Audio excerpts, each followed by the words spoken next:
హైదరాబాద్ రియల్టర్లను హైడ్రా వ్యవస్థ వణికిస్తోంది.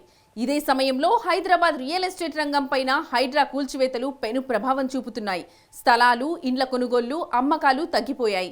ఫలితంగా రిజిస్ట్రేషన్లు పడిపోయాయి. దీంతో ప్రభుత్వానికి రిజిస్ట్రేషన్ల ద్వారా వచ్చే ఆదాయం గణనీయంగా తగ్గిపోయింది. హైదరాబాద్లో భూములు, ఇండ్ల కొనుగోళ్లు దారుణంగా పడిపోయాయి. హైదరాబాద్తో పాటు శివారు జిల్లాల్లో కలిపి ఏకంగా 330 కోట్ల రాబడి తగ్గింది. మొత్తంగా హైడ్రా ప్రభావం తెలంగాణ ఖజానాపై తీవ్రంగా పడింది.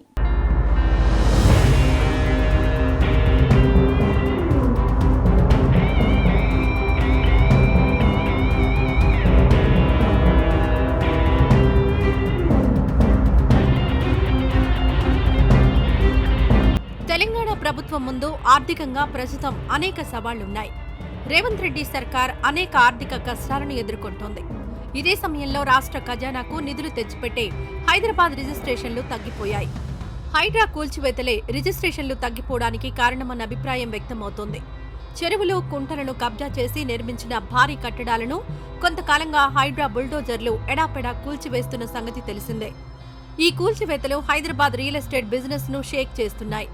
ఎఫ్టీఎల్ అలాగే బఫర్ జోన్లలో అక్రమంగా నిర్మించిన కట్టడాలను హైడ్రా అధికారులు కూల్చివేయడం ఇటీవల జోరందుకుంది. దీంతో అక్రమంగా నిర్మాణాలకు పాల్పడిన రియల్టర్లకు నిద్ర కరువైంది. హైడ్రా బుల్డోజర్లు ఏ క్షణం తమ అక్రమ నిర్మాణాలపై దూసుకొస్తాయోనని ఆందోళనతో వణికిపోతున్నారు.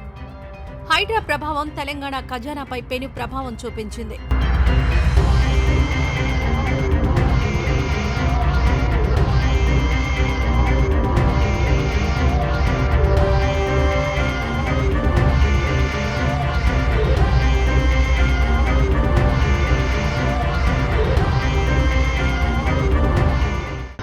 మా బాధని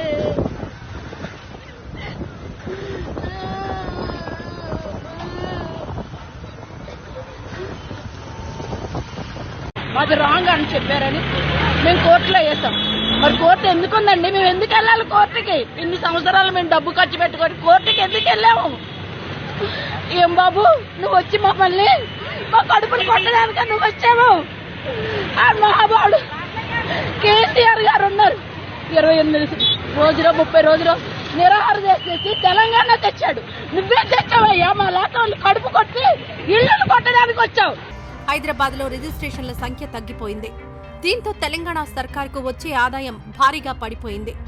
జూలైతో పోల్చితే ఆగస్టులో స్టాంపులు, రిజిస్ట్రేషన్ల శాఖలో ఆదాయం 412 కోట్లు తగ్గిందంటున్నారు అధికారులు. అంతేకాదు హైదరాబాద్ లో భూములు, ఇండ్ల కొనుగోళ్లు దారుణంగా పడిపోయాయి. హైదరాబాద్తో పాటు శివారు జిల్లాల్లో కలిపి వివిధ రూపాల్లో ఏకంగా 330 కోట్ల రాబడి తగ్గింది. అంటే రాష్ట్ర వ్యాప్త నష్టంలో 80% ఇక్కడే నమోదైంది. హైడ్రా దూకుడుతో రియల్ వ్యాపారులు టెన్షన్ పడుతున్నారు. ప్రభుత్వ గణాంకాల ప్రకారం జూలై నెలలో రాష్ట్ర వ్యాప్తంగా 1,33,408 డాక్యుమెంట్లు రిజిస్టర్ అయ్యాయి. దీంతో ఖజానాకు 1318.81 కోట్ల ఆదాయం వచ్చింది. అత్యధికంగా రంగారెడ్డి జిల్లా నుంచి 509 కోట్ల రాబడి నమోదైంది.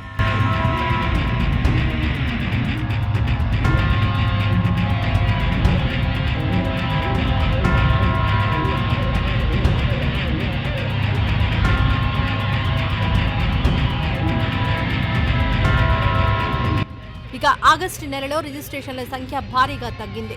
దీంతో సర్కార్ రాబడి గణనీయంగా పడిపోయింది. ఆగస్టులో కేవలం 89,585 డాక్యుమెంట్లు రిజిస్టర్ కాగా 906.57 కోట్ల ఆదాయం మాత్రమే వచ్చింది. కాగా 43,823 రిజిస్ట్రేషన్లు తగ్గాయి.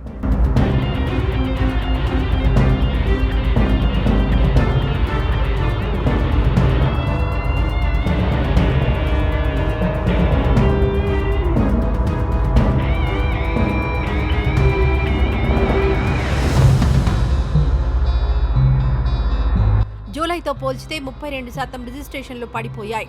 రాష్ట్ర స్టాంపులు, రిజిస్ట్రేషన్ల శాఖకు ప్రధాన ఆదాయ వనరు గ్రేటర్ జిల్లాలే. ఈ జిల్లాల నుంచే 80% ఆదాయం వస్తూ ఉంటుంది. హైడ్రా కూల్చివేతల నేపథ్యంలో రిజిస్ట్రేషన్ల సంఖ్య దాదాపు 20,000 పడిపోగా ఆదాయం 330 కోట్ల మేర తగ్గింది. కాగా నష్టపోయిన ఆదాయం భర్తీకి తెలంగాణ సర్కార్ ఎలాంటి చర్యలు తీసుకుంటుందనేది ఇప్పుడు ఆసక్తికరంగా మారింది. ఇదిలా ఉంటే హైడ్రా వ్యవస్థను ఇతర జిల్లాలకు కూడా విస్తరించాలన్న డిమాండ్లొస్తున్నాయి. వరంగల్, హన్మకొండ సహా తెలంగాణలోని అనేక నగరాల్లోనూ భారీ సంఖ్యలో గతంలో చెరువులుండేవి.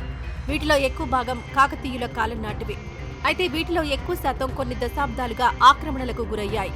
ఈ ఆక్రమణల్లో రియల్టర్లు భారీగా వెంచర్లు వేశారు. నిబంధనలు పక్కన పెట్టి అక్రమ నిర్మాణాలకు పాల్పడ్డారు. ఈ రియల్టర్లకు రాజకీయ అండదండలు ఉండడంతో ఆక్రమణల వైపు ఎవరూ తొంగి చూసే సాహసం కూడా చేయలేదు. ఇలా చెరువులను ఆక్రమించుకున్న వారిలో అధికార పార్టీకి చెందిన వారు కూడా ఉన్నారంటున్నారు రాజకీయ పండితులు.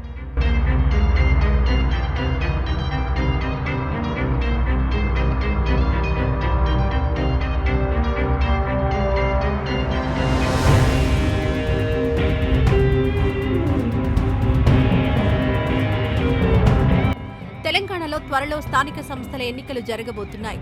స్థానిక సంస్థల్లో విజయమే ప్రస్తుతం రేవంత్ రెడ్డి సర్కార్కు ప్రధాన టాస్క్ గా మారింది. ఇటువంటి సమయంలో అక్రమ నిర్మాణాల పేరుతో వీటిని హైడ్రా కూల్చివేస్తే ఆ ప్రభావం స్థానిక సంస్థల ఎన్నికలపై పడే అవకాశాలున్నాయంటున్నారు రాజకీయ విశ్లేషకులు. అయితే బడాబాబుల అక్రమ నిర్మాణాలు కూల్చివేయడంపై సమాజంలో ఎవరికీ ఎటువంటి అభ్యంతరాలు లేవు. అయితే అక్రమమని పేరు పెట్టి సామాన్యులు, పేద వర్గాలకు సంబంధించిన నిర్మాణాలపై హైడ్రా కొరడా జలిపిస్తే చివరకు అది స్థానిక సంస్థల ఎన్నికలలో కాంగ్రెస్ పార్టీకి మైనస్ పాయింట్ అవుతుందంటున్నారు. ఏమైనా హైడ్రా కూల్చివేతల విషయంలో రేవంత్ సర్కార్ ఆచితూచి వ్యవహరించాలన్న అభిప్రాయం రాజకీయ వర్గాల్లో వ్యక్తమవుతోంది.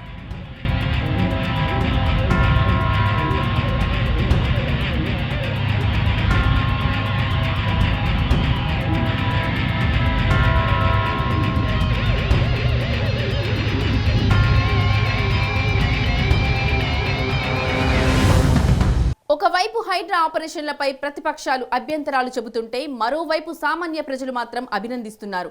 హైడ్రా వ్యవస్థను మిగతా జిల్లాలకు కూడా విస్తరించాలని కోరుతున్నారు.